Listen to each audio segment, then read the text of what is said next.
Nú komið að rauða þræðinum með Ásmundi Magnússyni lækni. Með bókina Blóðsáttmálinn eftir Sten Nilsson kennara til hliðsjónar gerir Ásmundur leit að rauða þræði Biblíunnar. Hann tekur okkur inn í fortíð Ísraelsmanna og rannsakar hefði þeirra og fórnarathafnir. Hér er umsjónarmaður þáttarins, Ásmundur Magnússon.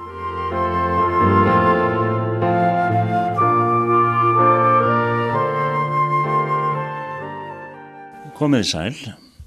Í dag tökum við lokalestur Blóðsáttmálans og kaflinn sem ég les heitir Mitt er silfrið, mitt er gullið. Enn ein skipti á skikkjum sjáum við í öðru Konungabréfi 8:9. Þér þekkið náð drottins vors Jesú Krists, hann gjörðist fátækur yðar vegna þótt ríkur væri til þess að þér auðguðust af fátækt hans. Er þetta ekki undarleg skipti? Þú færð ríkdóm Guðs í skiptum fyrir fátækt þína. Þetta er einnig ávöxtur á Blóðsáttmálanum. Takið eftir að þessi orð vísa ekki til andlegra hluta, hér er átt við fjármuni. Söfnuðurnir í Makedóníu sem voru reyndar fátækir urðu svo yfirmáta glaðir að þeir lögðu fast að oss og báðu að mega vera með í félagi við oss samskotin til hinna heilugu. Sá sem breytir þannig finnur sig ekki vera fátækan. En þetta snýst ekki bara það að finnast maður vera ríkur, það stendur til þess að þér auðguðust af fátækt hans. Það er staðreynd að allstaðar það sem orðið Guðs ríki hefur verið boðað og við því verið tekið, þar hafa lífskjör tekið gleðilegum breytingum. Dæmin eru of mörg til að ástæða sé til að nefna þau. Gleðilegu boðskapur fyrir hina fátæku gefur ekki einungis huggun í harmi, heldur líka raunverulega bót á lífskjörum svo að menn geta gefið ríkulegar gjafir af góðu hjarta og verið í félagi við oss samskotin til hinna heilugu eins og Páll orðar það. Biblían kennir okkar á fólk nýja sáttmálans sé einnig arftakar blessanana í gamla sáttmálanum. Fólkið í gamla sáttmálanum var ekki endurfætt og gat því ekki upplifað hvers konar andlega blessun í himinhæðum, en það var mjög næmt fyrir öllum janneskum blessunum.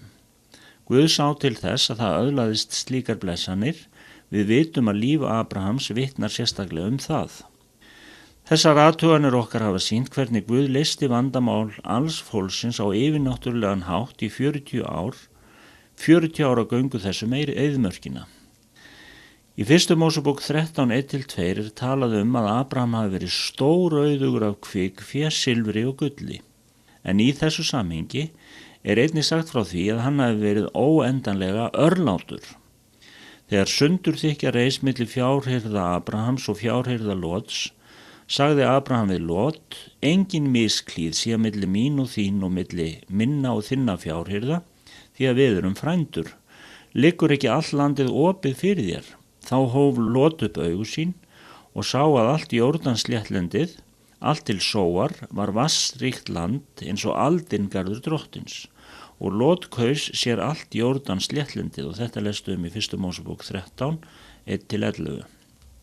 Lot valdi eftir gind augnanna, hinn sýnilegu auðafi, þau sem auðvelt var að nálgast.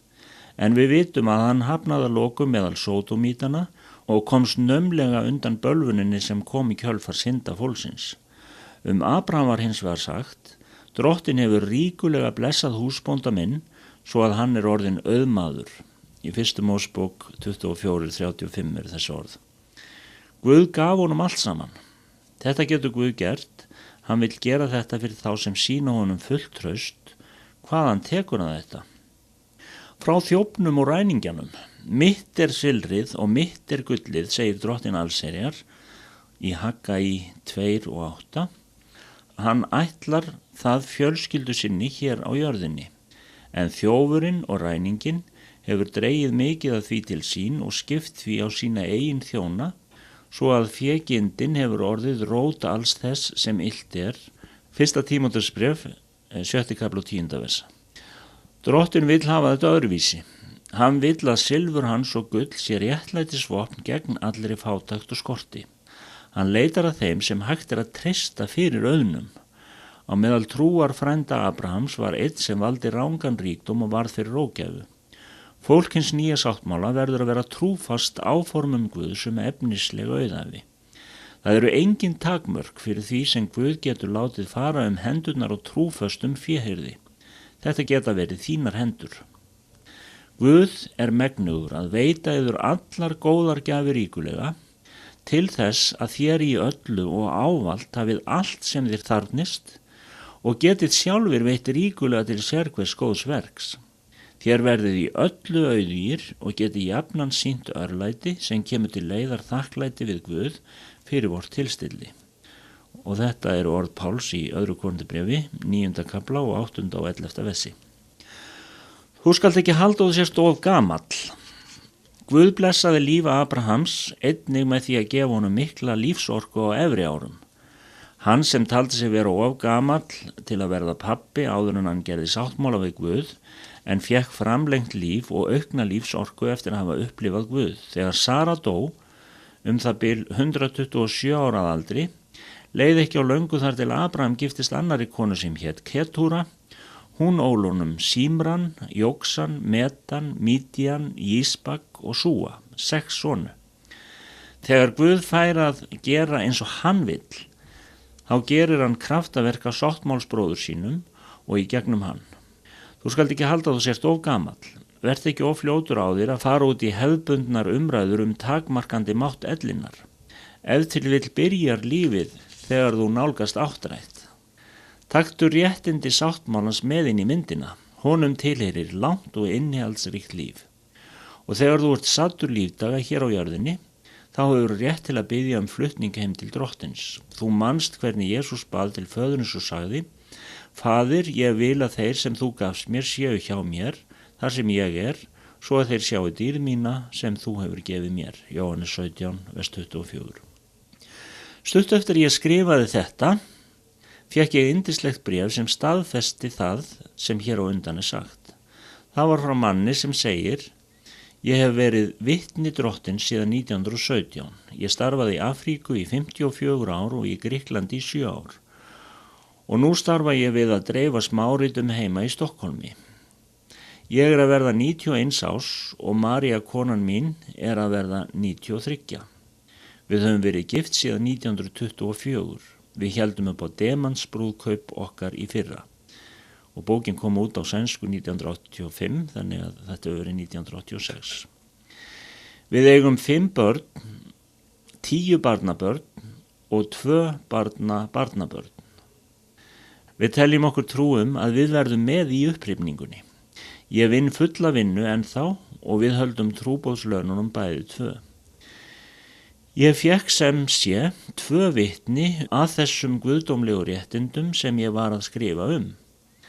Það sem fékk þennan fjörmikla bróður til að skrifa var að hann las fyrri bók mína, Frón fall til fullmakt, eða á íslensku frá falli til umboðsvalds, og þótti hún innihalda svo mikilvægan boðskap að hann óskaði eftir að fá aðrar bækur höfundarins einnig. Að bera fram lofgjörðarfórn. Þessi atburður gefur mér tilefni til að ljúka bók minni á því að minna á að einn af ávöxtum réttlætisins, samkvæmt Biblíunni, er það örlæti sem ber ríkulega ávexti við að margir menn þakka Guði. 2. Korinthubréf 9, vers 12. Við höfum séð að bæði gamli og nýji sáttmálinn leggja þunga áherslu á fórn til drottins, en eftir að Jesús gaf okkur öllum lokafórnina af sjálfum sér, er ekki annað fyrir okkur að gera eftir að við höfum gefið okkur Guði en að, eins og stendur í Hebreerbréfinu 13 og 15, án afláts bera fram lofgjörðarfórn fyrir Guð, ávöxt vara er játa nafn hans. Kæru hlustundur, þá er lokið lestri bókar Sten Nílsson blóðsáttmálan þennan mikilvæga sáttmála sem við erum í með Guði og er innsiglað með blóði Jesú Krists sem hann úthelti á krossinu fyrir mig og fyrir þig. Hinn rauði þráður Biblíunnar. Ég þakka fyrir áheyrnina og Guð blessi ykkur öll. Ásmundur Magnússon læknir stjórnaði þættinum Rauði þráðurinn. Bókin Blóðsáttmálinn er skrifið af Sten Nílsson kennara við Biblíuskólan Lífets Ord í Svíþjóð. Fylgstu með aftur í næstu viku en þá tekur Ásmundur upp Rauða þráðinn þar sem frá var horfið.